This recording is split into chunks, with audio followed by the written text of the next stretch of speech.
बिस्मिल्लाहिर्रहमानिर्रहीम, अस्सलाम वालेकुम। प्रोग्राम हेल्थ टॉक के साथ मैं हूं आपका मेज़बान मुख्तार अहमद। वीकली हम इस प्रोग्राम को कंडक्ट कर रहे होते हैं और रेगुलरली हम कोशिश करते हैं कि आपको इंतबाही तौर पर बता सकें, ख़ास करके इस हवाले से कि जी जो डिजीज़ इस वक्त जन्म ले रही हैं, कुछ वायरसेस हैं जो कि पूरे पाकिस्तान में जन्म ले रहे हैं, इसके ऊपर खुसूसी गुफ्तगू की जाए। रोज़मर्रा ज़िंदगी में किस तरीके से अपनी ज़िंदगी को मोल्ड करना है, किस तरीके से हम सेहतमंद ज़िंदगी गुजार सकते हैं, इस हवाले से हम रेगुलर बेसिस के ऊपर आपसे बात कर रहे हो। तो इस वक्त हमारे स्टूडियो में हमें ज्वाइन कर चुके हैं डॉक्टर गुलाम मुर्तज़ा साहब हमारे साथ मौजूद हैं। MBBS हैं, फिजिशियन भी हैं, पल्मोनोलॉजिस्ट भी हैं। तो वही सबसे पहले तो आपको वेलकम करते हैं और आज खुसूसी गुफ्तगू जो है ना वो होगी ट्यूबरकुलोसिस के हवाले से, क्योंकि हम देख रहे हैं कि बतदरीज रेगुलर जो है इसमें इजाफा होते हुए दिखाई दे रहा है। क्या वजूहात हैं, क्या ऐसी प्रिकॉशंस हैं जो लेने के बाद हम इससे बच सकते हैं, कौन से ऐसे रीजंस हैं जो कि इसको क्रिएट करने में मददगार हैं, इस हवाले से गुफ्तगू होगी। तो सबसे पहले तो अस्सलाम वालेकुम सर आपको। डॉक्टर साहब, तमाम तर हम देख रहे हैं कि जी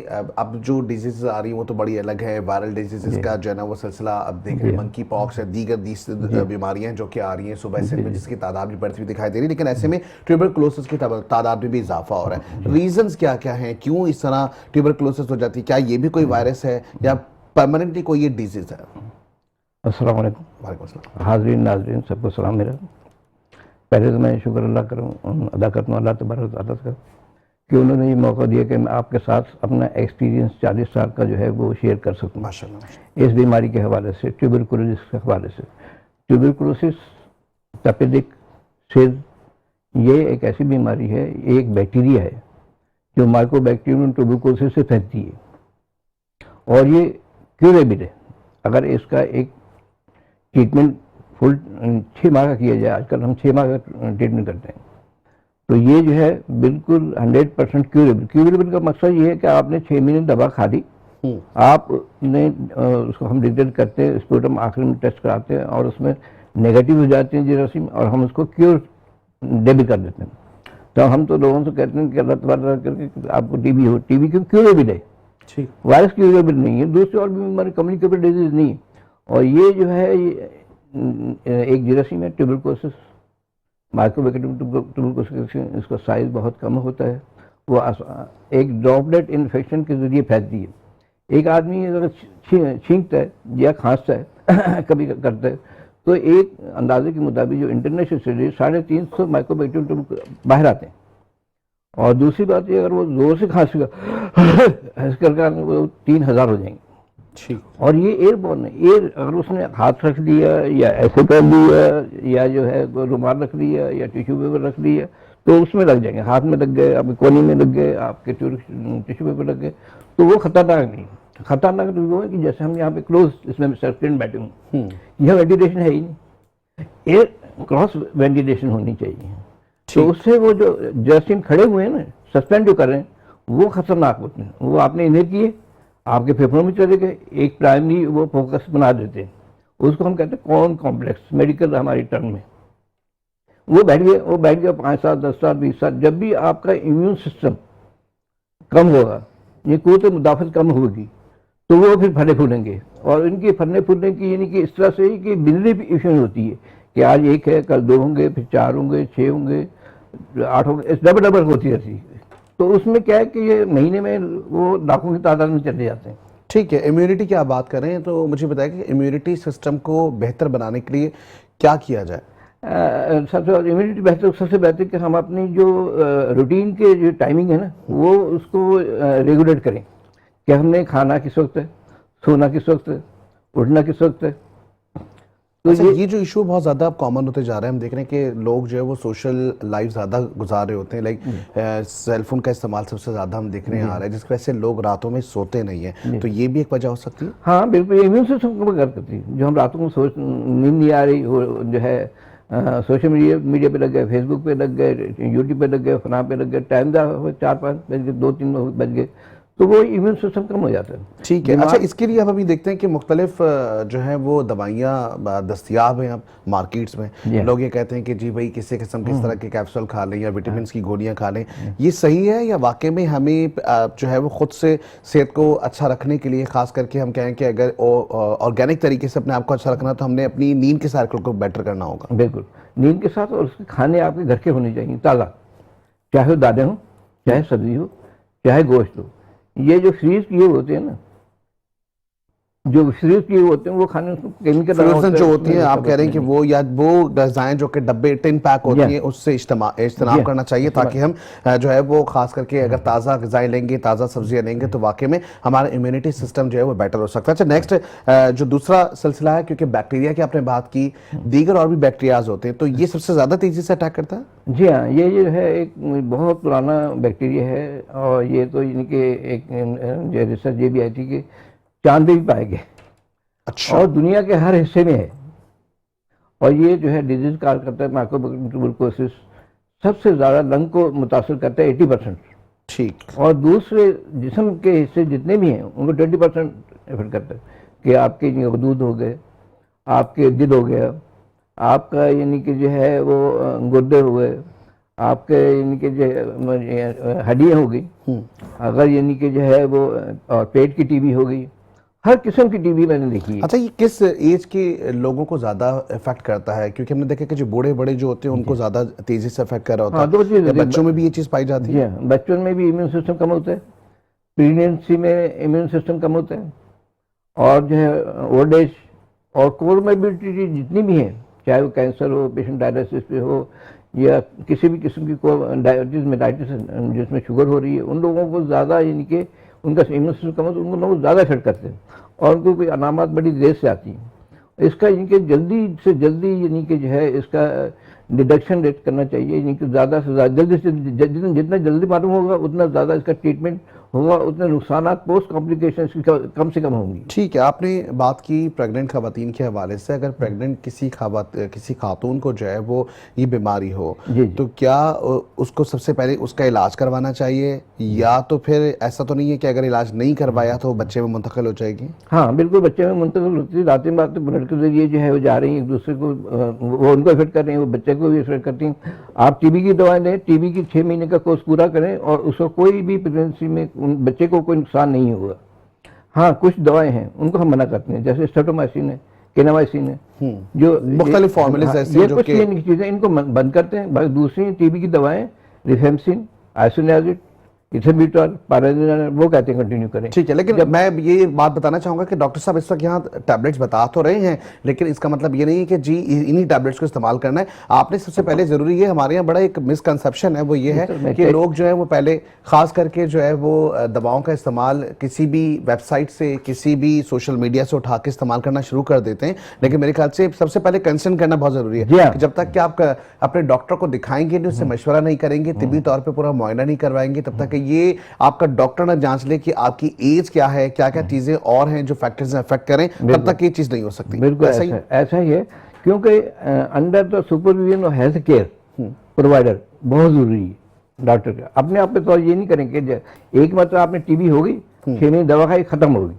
अब उसकी होती है पेचीदगी, बलगम में खून आना, वही जिनके वजन कम होना, सांस होना, भूखा ना लगना, और जो है वो मुख्तलिफ किस्म की इनकी जो है पेचीदगी। तो वो कहते हैं खांसी अभी भी आ रही है, खून अभी भी आ रहा है, वजन अभी भी कम हो रहा है, तो अब क्यों यानी कि आप डॉक्टर साहब वो चेक करते हैं तो कोई बैक्टीरिया वगैरह नजर नहीं आते। अच्छा, बैक्टीरिया पहले जो हम चेक करते थे, आजकल बहुत जदीद यानी कि जो है वो इन्वेस्टिगेशन आ गई हैं। पहले हम इनके स्पूटम AFB डायरेक्ट से मिल करते थे, वो ये कि अगर आपके जिस्म में 10,000 से ज़्यादा हैं तो वो स्किंटी शो करता था। लेकिन आजकल जो नई मशीनें आई हैं वो आई जीन एक्सपर्ट। एक जीन एक्सपर्ट सिंपल है, एक जीन एक्सपर्ट प्लस है।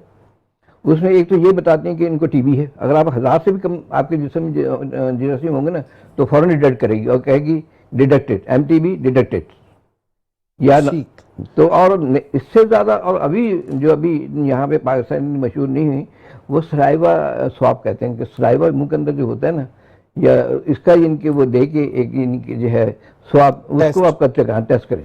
ठीक है, टेस्ट की आपने बात करी थी, तो मैं यहाँ आपको बताऊं कि डॉक्टर ईसा लैब जो कि हम देख रहे हैं कि मुतादिद ब्रांचेस जो है वो पूरे पाकिस्तान में हैं। कराची में सबसे ज़्यादा ब्रांचेस इनकी मौजूद हैं, और ख़ास करके हम ये देख रहे हैं कि जी जितने भी लेबॉर्ट्री टेस्ट हैं उस पर तकरीबन डिस्काउंट 30% दिया जा रहा है। आप मेट्रो वन न्यूज़ का नाम लेंगे तो हो सकता है इससे ज़्यादा आपको डिस्काउंट भी मिल जाए। लेकिन सबसे अच्छी बात यह है कि ऐसी लेबॉर्ट्री से जहाँ पर एक छत तले तमाम डॉक्टर्स मौजूद हैं, आपके फैमिली फिजिशियंस वहाँ मौजूद हैं, आपके MBBS डॉक्टर्स वहाँ मौजूद हैं, गायनेकोलॉजिस्ट कार्डियोलॉजिस्ट वहाँ पर मौजूद है, मतलब दीगर ऐसे लोग वहाँ पर मौजूद हैं, वो डॉक्टर्स एक्सपर्ट्स मौजूद हैं जिनकी ज़ेरे निगरानी आप अपना इलाज भी करवा सकते हैं, अपना लेबॉर्ट्री टेस्ट भी अच्छे से अच्छा करवा सकते हैं। तो ये एक सिलसिला है, ज़रूर आपने रब्ता करना है डॉक्टर ईसा लैब से ताकि आप किसी भी किस्म की बीमारी से बच सकें। और वो भी बड़ी ज़बरदस्त एक टैगलाइन उनकी होती है कि जी खास करके जो एहतियात है वो किसी भी मर्ज से जो है वो बेहतर है।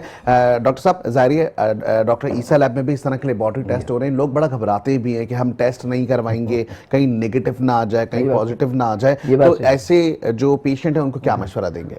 उनको मैं कहूँगा पहली फुर्सत में आके जो है इसका अपनी इन्वेस्टिगेशन कराएं। टीबी के हवाले से हमारे यहाँ जो है हम कहते हैं 2 चीज़ों को मानते हैं हम कि इसको टीबी है या नहीं है। एक तो जीन एक्सपर्ट अभी जो नया है, और उस दूसरी बात उस बायोप्सी, चाहे किसी बायोप्सी चाहे किसी की हो, चाहे लंग की हो, चाहे आपके लिफ नोड की हो, वो दूधों की हो, या किसी भी चीज़ को उसकी बायोप्सी कहते हैं। अगर उसमें इनके ग्रेनुलोमा आ गया, केजेटिव ग्रेनुलोमा आ गया, तो उसको टीबी और टीबी का 6 महीने इलाज करें। अच्छा, 6 महीने का इलाज क्या है? कुछ एहतियात भी है खाने पीने में या सिर्फ आपने दवाएं खाई और अब सही हो जाए? एहतियात तो इनकी ये है कि जैसे ये गोली है टीबी की, ठीक, उसका वजन के हिसाब से देते थे 15 किलो पर टेबलेट ये देते हैं। हम उसको कहते हैं ये आपने निहारमू खानी, निहारमू खाली पेट नाश्ते से आधा घंटा पहले दें, या फिर ऐसा करें कि नाश्ते के 2 घंटे बाद दें। 2 घंटे बाद देने से मकसद ये कि खाली पेट लेना है, चाहे आप रात को नहीं, खाली पेट नहीं, 2 घंटा 4 घंटे की फास्टिंग होना जरूरी है।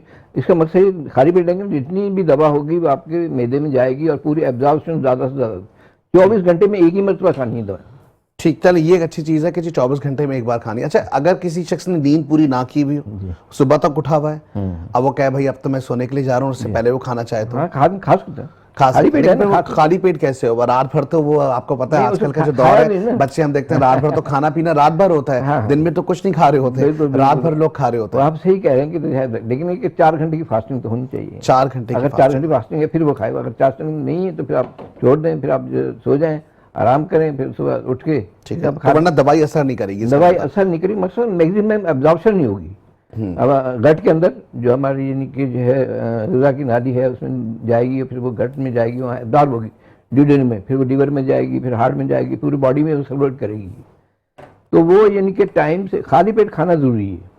हमारे वार्ड में हम रहते हैं, जैसे जनरली तो हम ये कहते हैं ओपीडी में कि भी आप खाली पेट निहारमू खा लें आप, या 2 घंटे बाद खा लें। लेकिन हम हॉस्पिटल में जो पेशेंट एडमिटेड होते हैं उनको 10 बजे खिलाते हैं, उनको नाश्ता हम 7 बजे अर्ली मॉर्निंग करवा 7 बजे 8 बजे नाश्ता हो जाता है, 10 बजे वही हम जब राउंड करते हैं ना वार्ड में, हम उस वक्त कहते हैं हमारे सामने खाएं। हमारे सामने खाने का मकसद ये है कि हाँ आपने दवा खाई है, हम टिक करते हैं बाकायदा। ठीक, चले ये तो बहुत अच्छी चीज़ है। लेकिन एक और चीज़ है कि जिस तरीके से हम देखते हैं कि किसी भी मैं हमेशा से इस प्लेटफॉर्म से, मेट्रो वन न्यूज़ के प्लेटफॉर्म से, हेल्थ टॉक के प्रोग्राम से हमेशा से ये बात कहता हुआ आया हूँ कि भाई जो प्रिस्क्रिप्शन है उसके बगैर जो अद्वियात है उसका इस्तेमाल ना किया जाए। सेकेंडली एक और चीज़ ये है कि हम देखते हैं कि ये कल्चर भी बड़ा आम है। मिसाल के तौर पर किसी को अगर फीवर हो गया है या सीजनल फीवर है तो हम ये देखते हैं कि जी घर में एक बच्चे की दवा आई है तो अगर दूसरे को भी हो गया तो उसको भी वही पिला दी जाती है। इसी तरीके से आपके हमसाए के बच्चे को कुछ हो गया तो उसको भी इसी तरह पिलाए।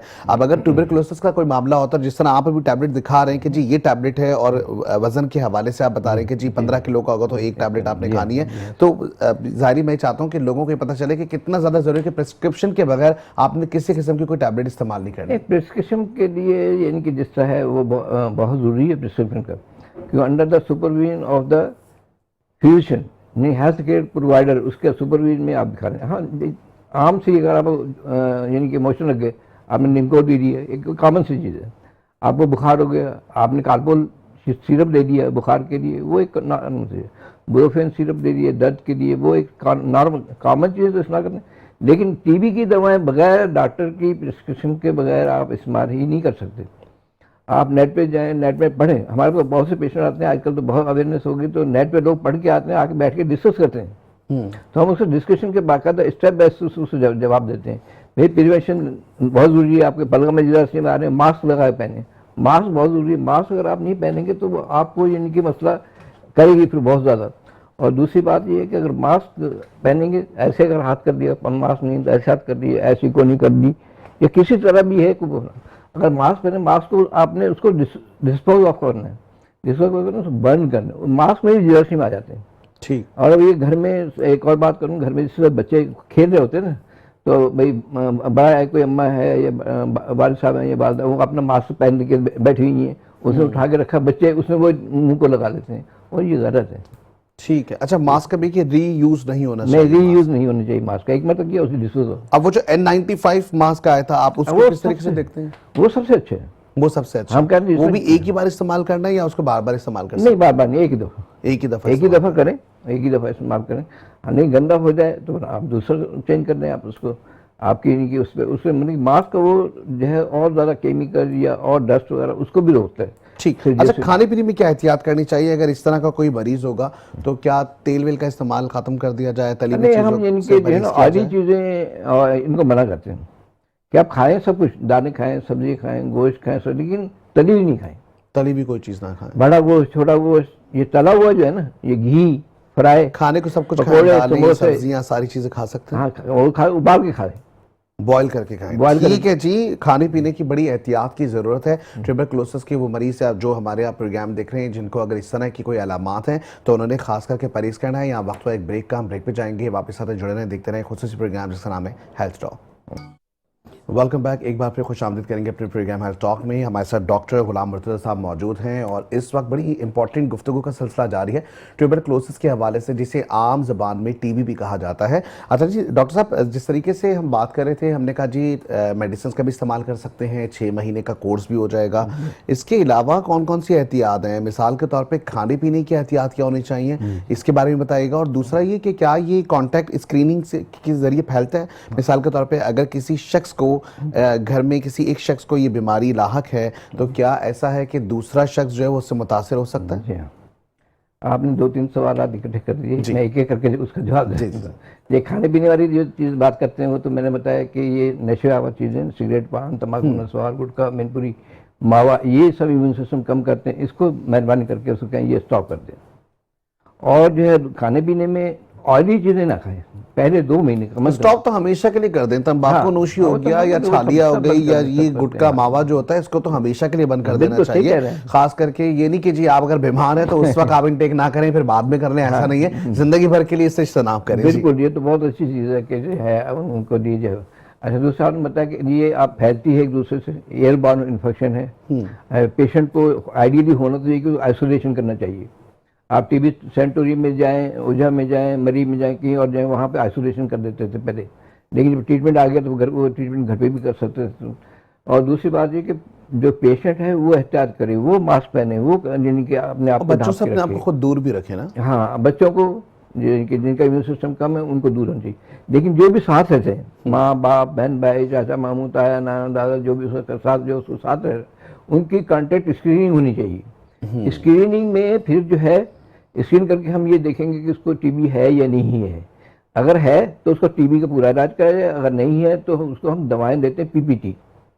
पिछले 2 साल पहले मैं गया था इस्लामाबाद में मीटिंग में बात हो रही थी उनकी कि अगर जिस रफ्तार से हम चल रहे हैं, हम तो 2050 में भी ये इसको क्यों नहीं कर सकते। अब फिर उसके लिए नई, लेकिन आपको नहीं लगता कि इन तमाम चीज़ों के लिए हमारे पास अवेयरनेस की बहुत कमी है? जी हाँ, अवेयरनेस की बहुत कमी, बहुत ही ज़्यादा कमी है। एक तो ये नहीं कि जो है हम तो देने के लिए तैयार हैं, जैसे सिंध गवर्नमेंट में मैं था, वहाँ पे ओझा में, वहाँ पे हमारे हेल्थ एजुकेशन बाकायदा प्रोग्राम होता था। हेल्थ एजुकेशन के बाकायदा उसको स्टैम्प करते थे कार्ड पे कि यू आर एजुकेटेड, और वो और उसके अटेंडेंट उसको भी लेकर आते। बाकी प्रिवेंशन के हिसाब से हम कहते हैं बच्चों में जैसे इम्यूनाइजेशन गवर्नमेंट ऑफ पाकिस्तान ने ये लगाया हुआ है कि बचपन में BCG इंजेक्शन लगाते हैं टीबी की बचाव के लिए। BCG इंजेक्शन जो है यानी कि बेसिलस कैर्नेट, ये जो है ये बचपन में पैदाइशी तौर में एक ही टीका लगता है, और दूसरी इम्यूनाइजेशन भी होती है। लेकिन ये लगता है इससे क्या होता है कि इसके आपकी इनकी जो सीरियस कॉम्प्लिकेशन होती है टीबी की, TBM, दिमाग की टीबी, मेनिंजाइटिस, वो पहले बहुत कॉमन थी। जब से BCG लगा अब कम होने लगी। और दूसरी एक होती है सीरियस कॉम्प्लिकेशन, कहते हैं मिलियरी ट्यूबरकुलोसिस, मैंने फेफड़ों में पूरी मिलेट बाजरे की तरह फैल जाते हैं, वो खतरनाक होती है, उससे फिर नहीं मत। लेकिन ये जो इंजेक्शन पैदाइशी तौर पे लगता है बच्चों को, BCG की आपने बात की, बैक्टीरियल इन्फेक्शन है, मतलब बैक्टीरिया को खत्म कर देगा। लेकिन वक्त के साथ साथ मिसाल के तौर पे अगर एक बच्चा 5 से 6 साल का हो गया तो फिर क्या माहौलियाती हवा उसको अफेक्ट कर सकती है? माहौलियात बिल्कुल, उसका इन्वायरमेंट जो है अगर अच्छा होगा तो वो बेहतर से बेहतर रहेगा। इन्वायरमेंट में या इम्यून सिस्टम कम होगा तो इन्वायरमेंट तो बहुत से जरासीम फैल रहे हैं और वो जो है उसको लगेंगे। और दूसरी गवर्नमेंट ऑफ पाकिस्तान ने जो है 2 साल पहले दिया था, अभी ये एक हमने प्रोग्राम शुरू किया, उसमें हम ये टेबलेट देते हैं, उसको कहते हैं PPT। अगर ये कोई दिखाना चाहें तो आप ये देख लीजिए। ये हम यानी कि जो है ये कॉन्टैक्ट स्क्रीनिंग जब करते हैं ना, उसको अगर टीबी नहीं है उसको भी कहते हैं आपने ये गोली खानी है हफ्ते में 1 मरतबा, और इसका वेट, गोली का नंबर 1 2 3 कितनी खानी है आपने, वो वेट के हिसाब से होता है। देखिए फ्री ऑफ कास्ट होती है।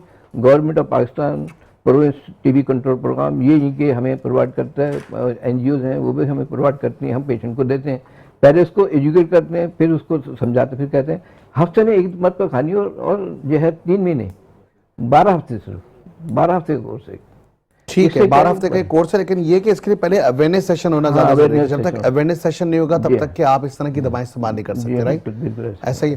और जिस तरीके से आपने कहा कि यही दवाएं सिर्फ काम आती हैं, इसके अलावा अगर दीगर किसी दूसरे डॉक्टर के पास जाएंगे तो वो भी यही देगा दवाएं, या वो कुछ दूसरी दवाएं देगा? जी वो भी यही दवाएं देगा। फॉर्मूला यही होगा, फार्मूला यही होगा, कलर चाहे और नाम और हो, ये नहीं कि होना, लेकिन ये यही दवाएं होंगी इनकी। ये इसके इनकी 2 हम 6 महीने को हम यानी कि उसको इंटेंसिव कंटिन्यूशन फेस में इनके जो है डिवाइड करते हैं। ठीक है। अच्छा, मैरिड लाइफ होने से पहले भी अगर कपल हैं तो क्या उनका भी इस तरह का एक टेस्ट हो जाना चाहिए पहले? हाँ हो जाना चाहिए, बल्कि बलगम टेस्ट करा दिया, एक एक्सरे करा के दिखा दिया, कंटिन्यूस होना चाहिए ताकि इनकी मतलब।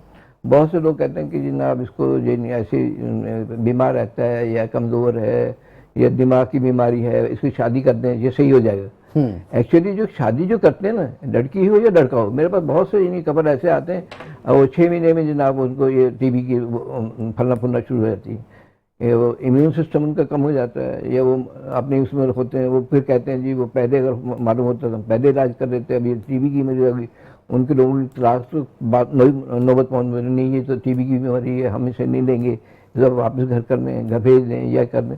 तो ये टीबी तो काबिल इलाज है, 100% क्योरेबल है, और उसके बाद इनके रिलैप्स भी नहीं। ठीक है। अच्छा, ये डीएनए में शामिल हो जाता है जी? ये बीमारी डीएनए में शामिल हो जाती है? डीएनए में हाँ, अगर ये बीमारी किसी को है तो, क्योंकि जिस तरीके से आपने कहा कि अगर प्रेगनेंसी की हालत के अंदर किसी को है तो बच्चे में आ जाती है, तो फिर ये क्या डीएनए का हिस्सा बन जाती है? हाँ बिल्कुल जो है फिर उसका इनके जो है जैसे से माँ का भी इलाज है, क्योर है इसकी भी? हाँ बिल्कुल, माँ का आपने इलाज कर दिया ना, ठीक, और अब वो तो चल ही रहे, और बच्चा है, अब बच्चे को प्रिवेंशन के तौर पे हम एक गोली देते हैं, पहले उसका एक्सरे कराते हैं, फिर देखते हैं उसको टीबी है नहीं, अगर टीबी है तो फुल कोर्स देते हैं 6 महीने का। अगर टीबी नहीं है तो प्रिवेंटिव तौर पे एक छोटी सी गोली आती है, पानी में डिस्पेंसर होती है, उसको आइसोनियाजिन कहते हैं, 5 मिलीग्राम पर केजी के हिसाब से देते हैं उसको, वो भी 6 महीने खानी पड़ी बच्चे को, तो उसको भी कभी वो इनके प्रिवेंटिव। माँ कहते हैं बच्चों को, माँ जो है बच्चों को जो प्यार करती है ना, मुंह पे प्यार नहीं करें, उसे कवर पे प्यार करें। प्यार आते हैं बच्चे हैं, प्यार आते हैं बड़े हैं बूढ़े हैं कोई भी है, बच्चों के ऊपर डायरेक्ट मुंह के ऊपर प्यार नहीं करना, मुंह के ऊपर छींकना नहीं है, ये हर जिनके माओ बहुत जरूरी है। अच्छा, दूसरी जानिब अगर हम बच्चों का देखें, बच्चे ज़ाहिर खुले एनवायरनमेंट में खेल रहे होते हैं, पार्क्स में खेल रहे होते हैं, क्या उससे भी कुछ इफेक्ट होता है?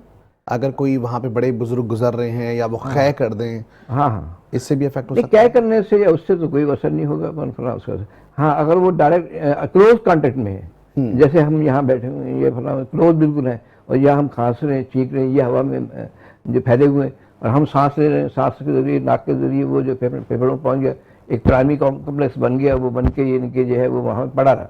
जब भी आपका इम्यून सिस्टम कम होगा तो ये फिर वो फूलेगा और फिर वो उसकी बाहर। अच्छा, इस बीमारी की अलामात क्या क्या होंगी? मतलब एक तो हमने देखा, आपने कहा कि जी बलगम आ रहा है, उसमें खून आ रहा है, कै बहुत ज्यादा आ रही है, इसके अलावा और क्या अलामात हो सकती है? इसके लिए अलामात जो डिपेंड करती है ना, एक तो जनरल अलामात है कि बुखार का होना, वजन का कम होना, ये 2 चीजें जनरल अलामात में आती हैं। अगर बलगम आ रहा है तो बलगम इनकी जो खांसी का होना, खांसी अगर 2 हफ्ते से ज़्यादा है तो आप जरूर पहले वक्त में जाएं, इसका टेस्ट खांसी जरूर कराएं।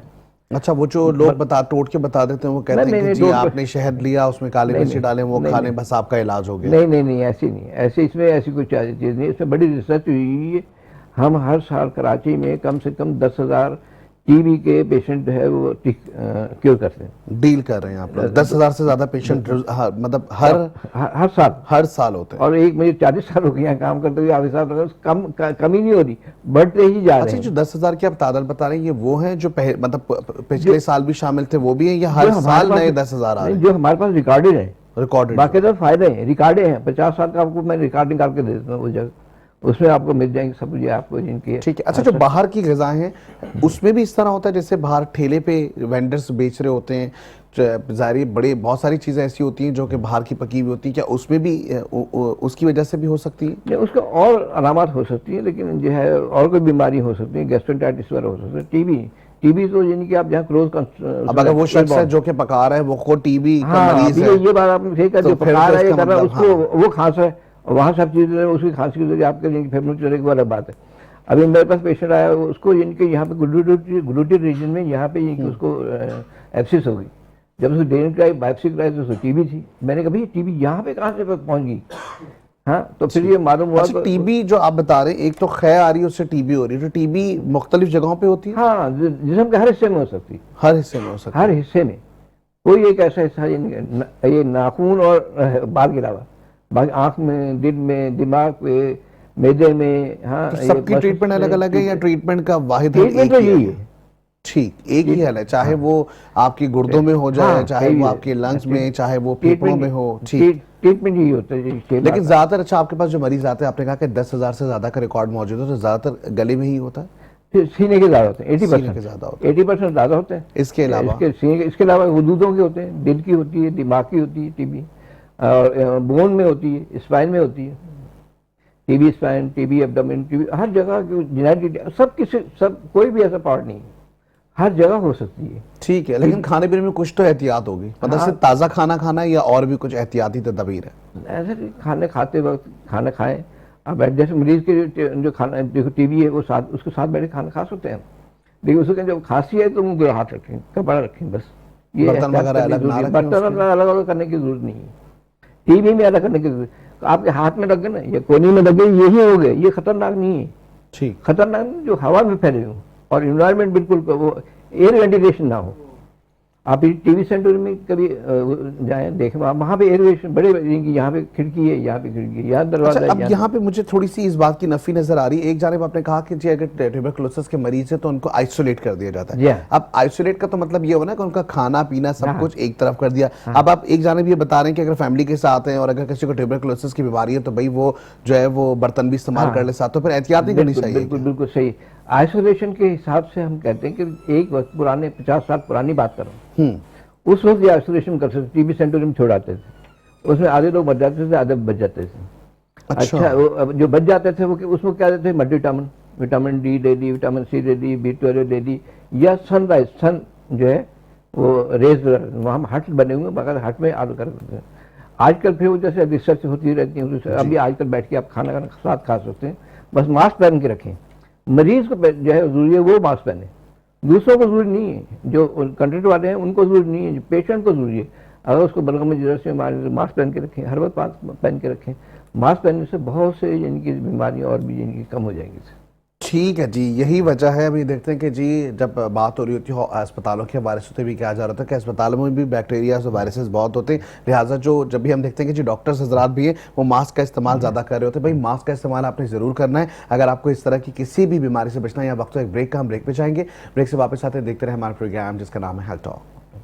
वेलकम बैक, एक बार फिर खुश आमदीद करेंगे अपने प्रोग्राम में हेल्थ टॉक में। और इस वक्त हमारे साथ डॉक्टर गुलाम मुर्तज़ा साहब मौजूद हैं, एक्सपर्ट भी हैं, खास करके ट्यूबरकुलोसिस भी हमारी गुफ्तगू भी हो रही है। ट्यूबरकुलोसिस के इलाज के लिए हमने देखा कि आज मेडिसिन भी हमारे पास आई हुई है। डॉक्टर साहब, कॉन्टैक्ट स्क्रीनिंग के ऊपर मैं दोबारा बात करूंगा, क्योंकि हम ये देखते हैं कि इन्फेसाइज तो किया जा रहा होता है, लोगों को बताया जा रहा था कि जी, फैमिली फिजिशियंस को बताया जा रहा था कि जी ये तमाम चीज़ें करनी ज़रूरी, लेकिन जो लोग हैं वो नहीं मानते। जिस तरीके से डॉक्टर ईसा लेबॉर्ट्री है, डायग्नोस्टिक सेंटर है, हमें देख रहे हैं कि जी दीगर जो बीमारियों के इलाज के लिए लेबॉर्ट्री टेस्ट हो रहे हैं, तो भाई अगर अल्लाह ना करे कि आपके घर में कोई ऐसा मरीज है तो कोशिश ये करें कि आप लोग जाके अपना वहाँ पे लेबॉर्ट्री टेस्ट करवाएं। सबसे अच्छी चीज़ ये है कि आप अगर पूरी फैमिली के साथ जाएंगे या फैमिली की प्रॉपर्ली रजिस्ट्रेशन कराएंगे तो उस पर भी एक अच्छा डिस्काउंट आपको मिल सकता है। जी डॉक्टर साहब, मैं कॉन्टैक्ट स्क्रीनिंग बहुत ज़रूरी है, कॉन्ट्रैक्ट स्क्रीनिंग में हम ये कि कहते हैं बलगम का आप टेस्ट कराएं, घर के अफराद जितने आप काउंट करने 1 2 3 4 5 जितने बलगम आ रहा है। अच्छा, जिनको बलगम नहीं आ रहा है, 6 साल से कम बच्चे हैं, वो एक्सरे कराएं, एक्सरे कराएं। बहुत सी एनजीओ जो है वो फ्री में एक्सरे करवा के देती हैं, और ईस्टर्न लिबर्टी वाले भी कंसेशन रेट पे ये इनके एक्सरे करके देते हैं। तो ये जो बलगम का टेस्ट है बहुत ज़रूरी है। बलगम के बाद जो है इसका एक्सरे से कम मालूम सजेशन वगैरह हो जाती है। लेकिन जो है जो टीबी के डायग्नोज के हवाले से, स्क्रीनिंग के हवाले से, उसका यानी कि जो है बलगम का टेस्ट बहुत ज़रूरी है। बलगम में 2 चीज़ें मालूम हमें हो जाती हैं, हाँ टीबी है या नहीं है, जीन एक्सपर्ट में डिटेक्टेड, एमटीबी डिटेक्टेड या नॉट डिटेक्टेड, ये उसका वो होता है या नहीं है। दूसरी बात ये होती है कि जो आप इनके एक्सरे में आपको देखें कोई शेडो वगैरह तो नहीं है, वो उसको सस्पेक्ट करके यानी कि जो है उसको फिर उसको क्लिनिकल हिस्ट्री देते हैं। अच्छा, कुछ अवामी तासुर ये भी आता है कि ट्यूबरकुलोसिस के हवाले से कि शायद ये पानी में कोई बैक्टीरिया है जिसकी वजह से ये असरअंदाज होता है, क्या इस तरह की कोई रिसर्च आई है? नहीं, पानी में तो कोई ऐसा, पानी पीने से अगर उसमें लगा भी हो तो आपको इतना वो नहीं करेंगे, पानी में कोई ऐसा नहीं है पानी। लेकिन जनरली ये कहीं आप जाते हैं आते हैं, हाथ कहीं खाना खाएं, चाय पिए, कुछ भी करें तो पहले हाथ धोएं।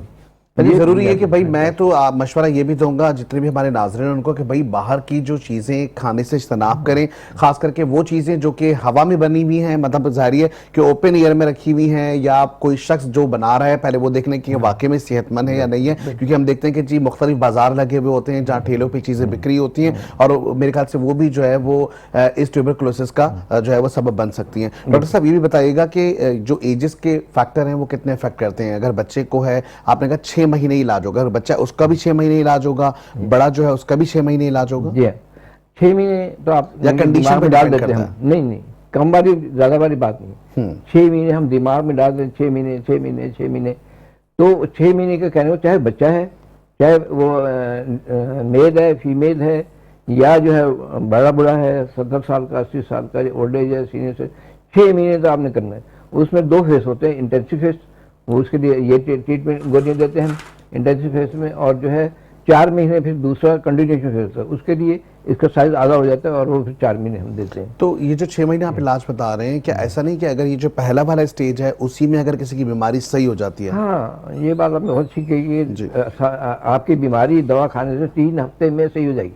आपको सिम्टम अलामत जो आ रही हैं, खांसी हो रही है, बुखार आ रहा है, क्योंकि मैं इसलिए पूछ रहा हूँ कि लोग यही करते हैं कि जिस तरीके से हम देखते हैं कि जी एंटीबायोटिक होती है, 7 दिन का कोर्स है या 10 दिन का कोर्स है, तो लोग 3 दिन में जैसे बेटर होते हैं वो पूरा एंटीबायोटिक का कोर्स नहीं करते। तो लिहाजा 6 महीने का जो आप कोर्स बता रहे हैं ये पूरा करना जरूरी है। ये पूरा करना है, इसमें कोई भी वो नहीं है। आपने मकसद ये कि 2 महीने का जैसे कहते हैं, हम कहते हैं 60 दिन, अगर 1 2 दिन अगर छोड़ गया, आखिर में आपने पूरे करनी है। 60 डोज लेने हैं इसके इंटेंसिव फेज में, और कंटिन्यूएशन फेज में 4 महीने। अगर डॉक्टर साहब इन तमाम चीज़ों के लिए जिस तरीके से भी आप बता रहे हैं कि जी 6 महीने का पूरा कोर्स है, लेकिन इस 6 महीने के कोर्स के इंडोर्समेंट के लिए अवेयरनेस बहुत ज़्यादा ज़रूरी नहीं है, क्योंकि हमारे यहाँ तो हम देख रहे हैं कि अवेयरनेस के सेशंस ही नहीं होते। बिल्कुल बिल्कुल। आम आवाम की मैं बात कर रहा हूँ, डॉक्टर्स लेवल के ऊपर हम देखते हैं कि जी मुख्तलिफ यूनिवर्सिटीज़ में मुख्तलिफ प्लेटफॉर्म्स के ऊपर तो अवेयरनेस के कोर्सेज होते हैं। आवाम के लिए कोई कोर्सेज करवाए, मतलब कोई ना कोई अवेयरनेस के प्रोग्राम होते हैं अब हॉस्पिटल्स के अंदर?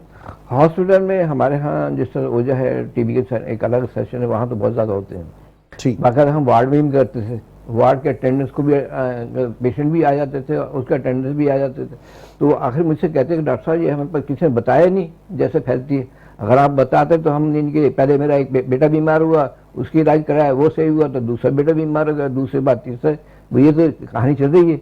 जो आपने मतलब बात प्रिवेंशन के तौर पर बताई है और टेस्ट के बारे में बताएं, अगर ऐसे करेंगे तो जो है वो पैसा, वो कहते हैं कि हमें कोई बताने वाला नहीं होता। ठीक है। अच्छा, एक और चीज़ वो कहते हैं कि कंटीजेंट्स जो है ना, ये बीमारी हो सकती है, नस्ल दर नस्ल भी चलती है बीमारी? नस्ल दर नहीं, क्लोज कॉन्टेक्ट में, क्रॉस में चलेगी। क्लोज कॉन्टेक्ट मान जो क्लोज कॉन्टेक्ट रहेगा, इसे आप जिनकी टीबी का मरीज है, जिनका आपकी बेटी है, बेटा है, मेरी बेटी है, बेटा है, अब हमारे साथ वो उसे शादी होगी, वो घर अपने चली गई, तो उसको तो वो जिनके फला हमारे पास वो उस बाद में टीबी हुई ना, ठीक, उसको तो नहीं, जो कांटेक्ट में रहेंगे, चाहे वो चाचे मामा का बेटा हो या बेटी हो, फला उनको लग सकती है। कांटेक्ट में चाहे नौकर है उसको भी लग सकती है। ठीक है। और सेकेंडली आप ये भी कह रहे हैं कि ये एनवायरमेंटल से ज्यादा इफेक्ट होता है इसका, एनवायरमेंट से ताल्लुक ज्यादा है। अच्छा, एनवायरमेंट से अगर ज्यादा ताल्लुक है तो आपको क्या लगता है कि अगर जहाँ पे ज्यादा ह्यूमिडिटी होती है, क्या उस वेदर में ज्यादा अच्छे से सर्कुलेट करता है ये बैक्टीरिया? ह्यूमिडिटी का और जो है उसका ड्राइनेस का कोई ऐसा ताल्लुक नहीं है। मैं आपको और दिलचस्प किस्सा सुनाऊँ। एक बड़े ब्यूरोक्रेट मेरे पास आए, कहने के डॉक्टर साहब मेरी बेटी है, इसको जो है खांसी है। मैंने कितने अरसे से कहते हैं कि ये हफ्ता 2 हफ्ते हो गए, बस ज़्यादा कुछ नहीं। जवान लड़की 20-25 साल की होगी, वो ब्यूरोक्रेट अपने बड़ा उसमें आते हैं ना ब्यूरोक्रेट, आपको बताएगा कि उनका स्टाइल अलग होता है। और मुझे बताया, मैं सुनता रहता हूँ, अच्छा सही है, ठीक है, अच्छा बता। मैंने कहा ठीक है, आप ऐसा करें, एक्सरे करा लें। एक्सरे लिख के दिए, फौरन एक्सरे करा के। तो इतने बड़े बड़े पैच चेस्ट में।